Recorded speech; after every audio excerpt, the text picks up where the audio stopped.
E aí, sabe aquela dúvida de como montar um plano de ensino que funciona de verdade, que se encaixa direitinho para cada pessoa? É exatamente sobre isso que a gente vai conversar hoje. Vamos mergulhar no passo a passo para construir um programa de ensino individualizado, o famoso PEI, usando toda a base da análise do comportamento aplicada, a ABA. Pois é, essa é a pergunta de US$ 1 milhão, né?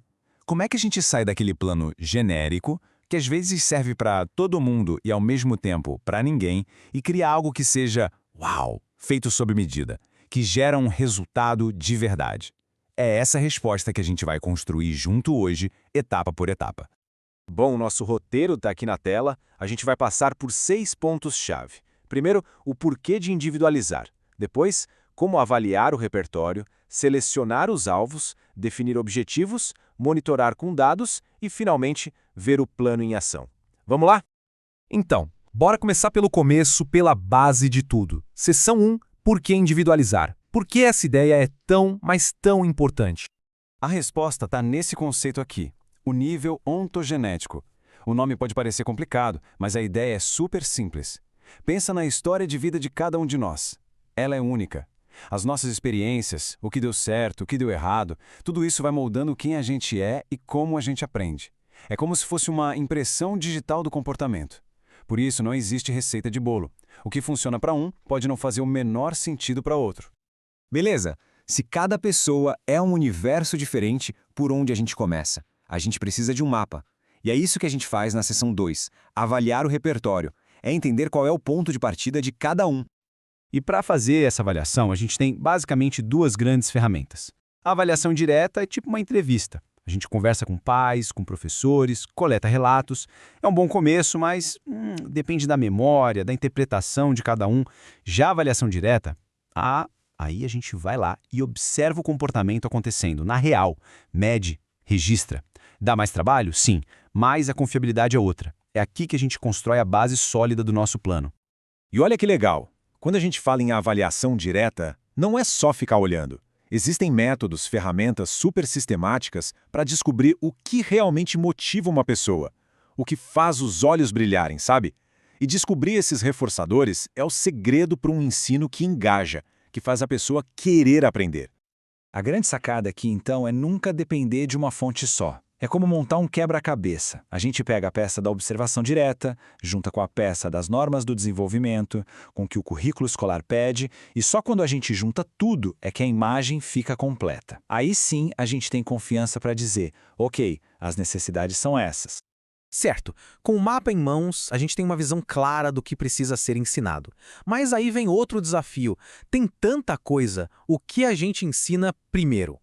Vamos para a seção 3, selecionar os comportamentos-alvo. E aqui a gente encontra um conceito que é, sério, um divisor de águas, os CUSPs comportamentais. Pensa neles como se fossem chaves mestras. A gente não quer só ensinar uma habilidade isolada, a gente quer ensinar aquela habilidade que vai abrir um monte de outras portas para o aprendizado, de forma quase que automática.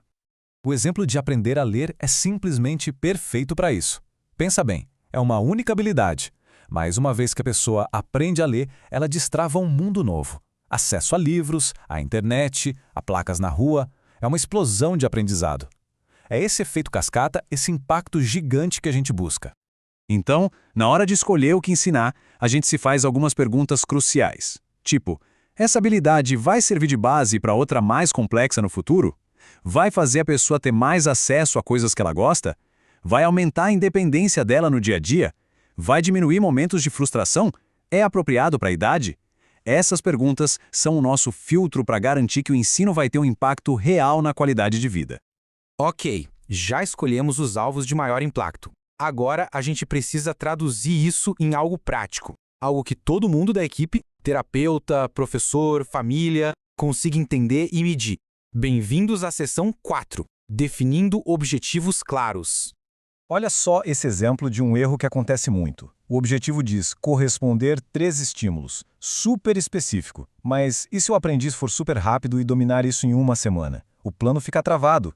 O objetivo, que era para ajudar, acaba virando uma âncora que impede o progresso. A gente acaba freando quem está pronto para voar. Agora, olha a mágica acontecendo com uma pequena mudança de palavras. Em vez de 3 pares, a gente escreve, pelo menos, 3 pares. Viu a diferença? Com essa pequena frase, a gente estabelece um mínimo, uma meta inicial, mas dá total liberdade para o profissional e para o aprendiz irem muito além. O plano se torna dinâmico, respira junto com o ritmo de quem aprende. Chegamos agora no coração da análise do comportamento. É o A de análise. Como a gente sabe se o plano está dando certo ou não? A gente não acha, a gente mede. Seção 5. Monitorando com dados. E uma das formas mais diretas e poderosas de fazer isso é medindo a frequência. É bem simples. A gente conta quantas vezes um comportamento acontece em um certo tempo. Isso tira qualquer "eu acho que" da jogada. Os números mostram a realidade. A habilidade está aumentando, o comportamento desafiador está diminuindo, os dados contam a história. E quando a gente coloca esses números num gráfico, fica tudo ainda mais claro. É visual, é inegável. Dá uma olhada nesse exemplo hipotético. A gente vê a linha de base lá em cima e semana após semana de intervenção, a barra diminuindo. Isso mostra para todo mundo, para a equipe, para a família, que o trabalho está valendo a pena. O progresso é visível. Na prática, a gente usa ferramentas como essa aqui, uma folha de registro simples. Pode parecer básico, mas isso aqui é o motor do processo. É preenchido todo dia, em toda sessão. É o que garante que nossas decisões não são baseadas em intuição, mas em informação fresca, em dados concretos. Muito bem, agora vamos juntar todas essas peças do quebra-cabeça. Vamos ver como tudo isso funciona junto, não como passos isolados, mas como um ciclo que não para. Seção 6. O plano em ação. Esse é o ponto principal. Um PEI de verdade não é um papel que a gente escreve, assina e guarda na gaveta. Ele é um ciclo vivo. A gente começa avaliando, depois seleciona os alvos, define os objetivos, ensina e, o mais importante, coleta e analisa os dados.